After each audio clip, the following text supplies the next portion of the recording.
Today we're talking about November 4th. Was that election day? Let's not even get into that. Welcome back to Who the Heck Did I Work For? Part 5. We're in a new setting today.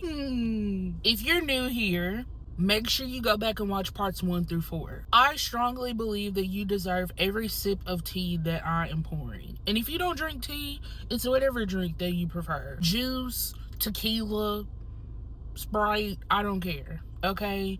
Whatever it is you drinking, I'm pouring it. Okay? And I believe that you deserve every sip. That's just that on that. And for the rest of you, get in, bookies, because we're in November. Let's lock in. Oh, y'all thought just because I'm in another setting, I was going to leave my receipts in the house? No, ma'am. Okay, before I start spilling, I gotta get some things out the way.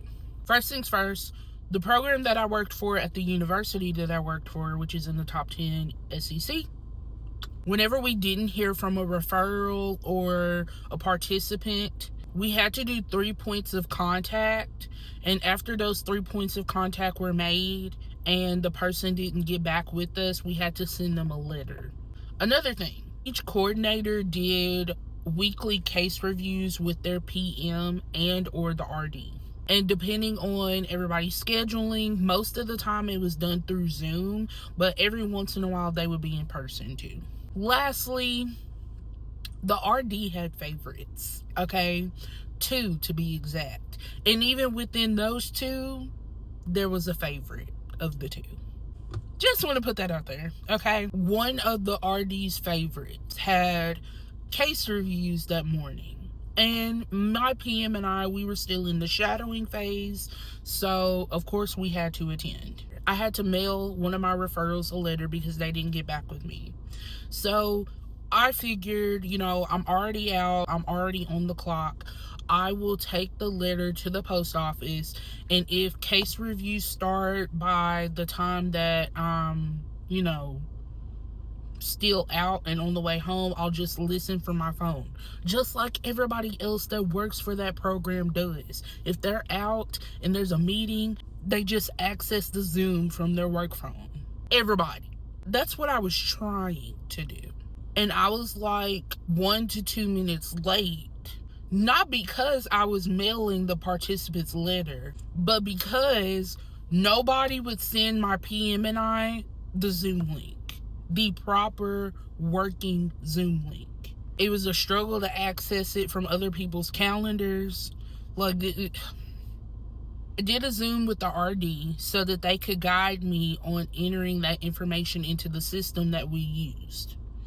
And so in a confused tone, the RD asked, "You went to the post office just to mail a letter?"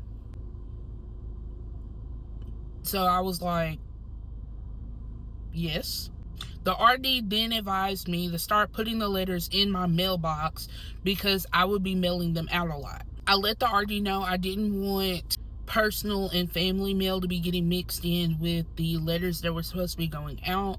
And I didn't want the mail carriers to think like, oh, that's just mail that they didn't get out the mailbox. I also let the RD know like our mailbox didn't have a red flag on it anymore. And so the RD then proceeds to ask me, why does my mailbox not have the red flag? I let the RD know that our mailbox was now bricked, and so we didn't have a red flag to put up anymore. The RD was like, that's the weirdest thing I've ever heard. The RD then asked me if that's why I was late to the favorites case review. I said yes, but I was trying to access the case review through my phone and listen until I got back to my home office, and that I couldn't find the link because it wasn't on the calendar. Also, nobody would give me the link. Instead of the RD being a good supervisor and saying, you know what, I'm going to find a way for somebody to get you that link, or I'll send you the link myself. No. The RD proceeds to ask me, could I see how this was going to be a problem? No. The RD then told me that they would leave it to me to figure it out how I was going to do the letters from now on, because I was going to be mailing a lot of them out, and I couldn't go to the post office every time I needed to mail a letter. Am I tripping? Does that sound crazy to y'all, or is it just me? That's all I have for today. Make sure you keep following along and stay tuned for part 6. I will see y'all in the next video.